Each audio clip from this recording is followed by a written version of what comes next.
kata kurang sikit. Kemudian pemasaran dia macam mana? Kalau semua ini boleh kita buat, ini yang pegawai kita nampak tekun, bersungguh-sungguh menjalankan.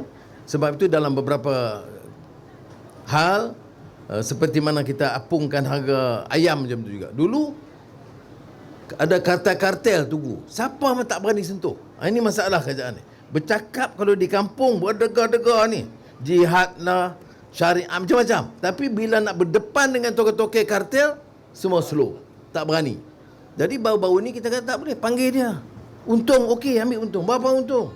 Jadi kita kata kalau untung lebih sangat, kita kuasa kerajaan akan digunakan nak pertahankan rakyat. Ya. Sebab itu saya, seperti sudah tahu, ni semangat mentampa boleh tahan juga. Ya. Kalau orang itu rasuah, dia patut bimbang lah. Dia tak rasuah, tak payah takut. Ini orang yang rasuah puluh-puluh bilion tak berani sentuh.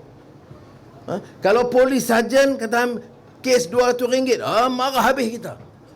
Saya tak kata betul. Kalau salah, salah lah. Tetapi orang yang ambil 10 bilion tak berani sentuh. Sebab kuasa dia besar. Bukan tak berani sentuh. Ada ahli parlimen sokong lagi. Nayalah. Kesian kat dia. Dia dah tua. Oh, jadi kalau orang tua rompak boleh? Kalau orang tua rogol boleh? Ni hang belajar di mana? Jadi ada ni. Tak patut dendam. Ni kes lama. Kes lama kalau curi RM200 saya maafkan. Kes lama kalau ambil RM2,000 pun sudahlah. Tapi kalau kes lama ambil RM20 bilion, dia bukan duit aku, bukan duit hang. Duit rakyat. Sebab tu, saudara percayalah. Saya masih ada semangat ni. Daripada mula saya masuk di Matampau, daripada 82, kemudian bila keluar penjara bertanding sini, saya tak mau tolak ansur bab ni. Allah takdirkan saya ada peranan sekarang sebagai Perdana Menteri. Saya nak guna ini bersihkan negara. Hang bersih, hang buat kerja elok, okey. Ya. Tapi kalau ambil, kita ambil. Baik, kalau kita dapat balik, orang ni dia kaya puluh bilion. Dapat balik 2-3 bilion. Bukan untuk allowance saya. Saya gaji tak ambil. Bukan untuk saya. Bukan untuk ahli parlimen. Ini untuk rakyat. Ya. Ni duit tak ada, nak naik gaji. Tahun ni saya duk kaji nak naikkan juga gaji penjawat awam. Sebab apa? Dah 10 tahun, 12 tahun masuk tak naik-naik. Nak ambil duit dari mana? Naik gaji, kita nak suruh naik. Yang rompak, terus rompak. Tak boleh. Sebab itu, saya minta kawan-kawan faham mengapa dalam beberapa kes saya tak mau tolak ansur. Hang makilah berbakui pun, hang seranglah, hang gunalah duit hang macam mana pun, tapi saya tak tolak ansur untuk bersihkan negara ini daripada perompak-perompak besar. Nah. Saya dah beritahu, hang Datuk Seri ke, hang Tan Sri ke, hang Tun, hang baik, kita salute. Hang rompak, kita tangkap, sumbat dia dalam bilik saya yang Sungai Buloh dulu masih ada. Kosong. Tapi bukan kerja saya, tu kerja hakim. Kerja polis tangkap, kerja SPRM siasat, kerja pegawai negara dakwa, kerja hakim putuskan. Ini bukan saya. Dan kerja agung kalau nak korangkan kes pengampunan. Bukan kerja Perdana Menteri. Jadi saya tahu tugas dia. Cuma Perdana Menteri mesti tunjuk tegas. Kalau tegas, harga barang pun boleh turun sikit. Kalau tegas, kawal masalah rakyat. Kalau tegas, rompak-rompakan besar ni kita hentikan. Saya terima kasih polis baru-baru ini umpamanya di Sabah. Kes pengedar dadah besar ni semua orang tahu. Nama dia terkenal. Pekerja dia 1,000 orang. Tak berani sentuh. Berapa lama? Tapi bila kita tegas, pimpinan PDRM tegas, ya, dan berani, sekarang kita dapat tangkap, ya, di antara pengedar dadah besar di negeri Sabah dan selamatkan negara daripada orang menggunakan pengedaran dadah ini untung ratus-ratus juta ringgit. Jadi kita terima kasih. SPRM, kita tahu 1-2 orang itu ambil wang bilion-bilion ringgit. Tak berani orang sentuh. Sekarang SPRM ambil berani tindakan tegas. Sebab kita kata kita mau penguatkuasaan ni tegas. Jadi bila mereka ambil tindakan, kita ucap terima kasih. Jadi sekali lagi terima kasih Syed Abu Hussein. Mai selalu Matampau ni. Dan tengok-tengoklah sama, bantu kita rakyat ni juga. Terima kasih. Wassalamualaikum warahmatullahi wabarakatuh. Majlis merakamkan setinggi-tinggi penghargaan dan ucapan terima kasih kepada Yang Amat Berhormat Datuk Seri Utama Assalamualaikum warahmatullahi wabarakatuh. Salam sejahtera. Alhamdulillah. Nahmadu wa nusalli ala rasulil karim. Semua ada di sini, Timbalan Ketua Menteri, ke daerah, semualah ni daripada unit penarasan, ICU, daripada unit JK Jayantara Perkasa, Penyelarasan Bumi Putera, kemudian penyelaras program hari ini, YB Syed Abu Hussein pun ada. Saya ucap terima kasih Ketua Polis Daerah dan kawan-kawan yang bagi kerjasama. Dia rancangan ni sebenarnya kerana kita terima kenyataan bahawa di antara cabaran yang kita hadapi ini ialah masalah kos hidup. Kita buat sedaya upaya tetapi masih ada langkah-langkah harus kita ambil. Umpamanya bila kita cuba runding balik dengan syarikat besar, harga ayam tu terkawal sedikit. Kemudian bila kita hadapi masalah minyak masak yang dulu banyak masalah kartel dan ketirisan, keluarga orang besar-besar duk ambil ni, jadi kita hentikan tu semua. Kita kena susun balik supaya harga dapat dikawal dan diserahkan kepada orang yang mengurus dan berniaga, ya, tidak hanya kepada wakil-wakil orang-orang politik. Jadi ini semua ambil masa dan kita tak juga nafikan bahawa dalam senario dunia sekarang ini, umpamanya terakhir laluan dari Eropah melalui Suez itu terhalang kerana perang Gaza dan kemarahan rakyat dan umat terhadap kezaliman Israel. Tapi ada kesan kerana laluan itu diserang oleh Houthis Yaman. Kita faham kerana kezaliman berlaku dan mereka bertindak, tapi ini menyebabkan kos juga naik. Saya tidak mahu bagi itu sebagai alasan kerana sebagai kerajaan kita kena cari jalan sedaya upaya untuk mengurangkan beban rakyat. Dan di antaranya ialah dengan rancangan kita khidmat untuk rakyat, dan saya tak terima kasih kepada sahabat saya Abu Hussein. Selain daripada langkah-langkah dibuat macam jualan rahmah dan sebagainya, inisiatif beliau ini nampak telah bertapak di banyak kawasan-kawasan parlimen, daerah-daerah, dan inisiatif ini banyak membantu mengurangkan, ya. Jadi sebab itu saya telah minta beliau bersama dalam NACOL untuk kemukakan cadangan beliau supaya kerajaan boleh ambil tindakan bersama, termasuklah cadangan beliau tentang beras madani yang RM30 itu. Saya dah bagi tahu kepada Saudara Mat Sabu, Menteri Pertanian dan Penjaminan Makanan, untuk bincang supaya kalau boleh kita jadikan ini program kerajaan setelah diteliti oleh semua jabatan dan agensi kerajaan, terutama Kementerian Pertanian, Kementerian Perdagangan Dalam Negeri, dan jadikan ini sebagai satu keputusan muktamad. Sekarang ini cadangan beliau itu di peringkat jawatankuasa NACOL dan kita akan laksanakan.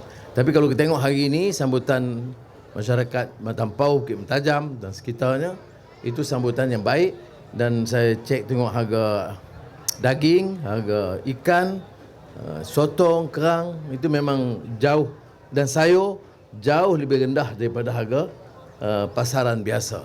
Jadi banyak dia cadang, dia kata suruh mai lagi. Jadi saya kata tengoklah macam mana kita boleh buat. Kita boleh umpamanya ganti dengan jualan rahmah dan sebagainya sebelum dia boleh datang lagi. Ini maknanya apa? Maknanya kalau kita boleh selesaikan masalah pemasaran ni, ya, dan keuntungan berlebihan syarikat. Dulu saya ingat lagi masa saya Menteri Pertanian dulu, kita banyakkan pasar tani. Pasar tani maknanya apa? Dia kebun sayur, dia tanam sayur atau durian, dia bawa sendiri dan kita minta ke farmer bantu jual di bandar. Jadi kos tu lebih rendah. Masa saya jaga di Port Dickson, nelayan dia buat apps dalam telefon dia, smartphone dia tetapkan harga di pantai. Kemudian dia orang banding harga di pantai itu kalau RM4, sampai ke Seremban RM6, sampai ke Kuala Lumpur RM8. Jadi kalau orang sanggup pergi ke pantai, dia dapat RM4. Maknanya kadang-kadang orang tengah ni dia ambil terlalu tinggi. Ini sebabnya kita ada farmer, ya, untuk mengurangkan tekanan pasaran. Harga memang kadang-kadang meningkat sedikit, tapi tidaklah setinggi yang berlaku kalau kita dapat kawal. Ini nampak dilakukan oleh Kementerian Pertanian, Kementerian Perdagangan Dalam Negeri untuk mengawal. Dan saya tak mahu nafikan, memang walaupun inflasi kita secara umum itu rendah, tapi rakyat masih juga mengeluh, dan kita mesti cari jalan sedaya upaya kita untuk mengurangkan banan ini. Tapi selain itu kita bagi banyak suntikan macam STR, tunai rahmah, ya, kemudian e-belia, kemudian segala bentuk bantuan yang kita tambah. Kita tambah sebab apa? Sebab untuk bagi kepada rakyat. Untuk STR tahun ini 10 bilion orang yang dapat. Tahun lalu 8 bilion. 10 bilion ringgit yang dapat, dan ini 80% kepada rakyat.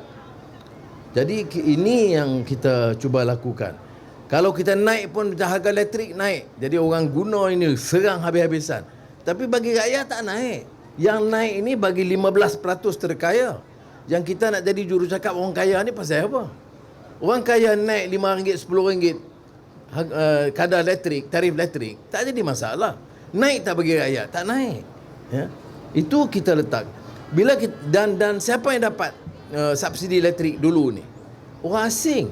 Berapa banyak orang asing di negara kita? 3.5 juta orang. Jadi bila kita bagi subsidi elektrik, apa maknanya? Maknanya 3.5 juta orang asing dapat subsidi daripada kerajaan. Dia tak bayar cukai. Yang bayar cukai rakyat. Sebab itu saya nak hentikan subsidi kepada orang asing. Dia bayarlah. Orang paling kaya bayar. Tapi rakyat jangan. Kita kenakan peningkatan harga elektrik. Itu kena dengar. Orang dengar mereka balon kita, dia duk marah. Saya kata marah hang ni wakil apa? Hang wakil Bangladesh ke, wakil Burma ke, wakil Malaysia, Melayu di Malaysia ni. Kalau wakil rakyat Malaysia, dia tahu bahawa kadar yang kita naikkan itu tidak kepada rakyat, tetapi kepada orang yang paling kaya. Kalau dia umpamanya gaji dia RM100,000 sebulan, itu kerajaan tambah bayar RM100 tambahan atau RM200, tak apalah. Bagi orang bawah, rakyat biasa, tak dikenakan. Saya ingat yang hadir di sini tak ada kena. Saya kena di rumah rasmi Perdana Menteri, kena lah. Tapi rumah rasmi Perdana Menteri kan, bayarlah sebab rumah Seri Perdana itu besar. Tapi bagi rakyat, rumah saya di Chotok pun tak kena. Jadi bagi rakyat biasa tak dikenakan. Ini langkah-langkah kita ambil dan yang kita sebut penyasaran subsidi. Itu maksud dia. Ya. Kalau pun kita naik sikit, kalau kita tengok sekarang ni harga kadang-kadang naik ikan kaya. Jadi kita bagi suntikan yang STR, tunai rahmah ini kepada orang yang paling miskin, kita masih bagi SARA. Dan semua kita tambah. Ini yang kan di sini bukan tak ada pekebun kecil getah. Pekebun kecil getah kita tambah. Kita tambah. Tahun sudah saya ambil alih Menteri Kewangan, kita tambah. Tahun ni kita tambah. Skim padi kita tambah. Yang orang ada bising dulu 2-3 tahun dulu dia tak tambah. Dia tambah cakap.